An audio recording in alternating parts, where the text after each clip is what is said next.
Halo Paman Geri. Halo.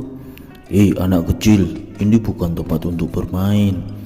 Santai Paman Geri, aku mau berlatih tinju. Wah, kamu ganggu aja. Sana, sama Paman Tarjo sana, di pojokan itu. Wah, oke.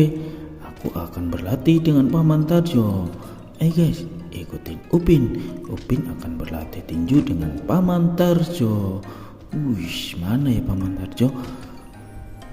Itu di pojokan, jangan ganggu. Iya ya Paman, Upin gak akan ganggu kok. Halo Paman Tarjo, kita berlatih tinju yuk. Hah, kamu mau berlatih tinju denganku? Kamu gak akan kuat. Sembarangan, ini lihat. Rasakan. Haha, kamu curang nak. Ayo sini Paman. Rasakan.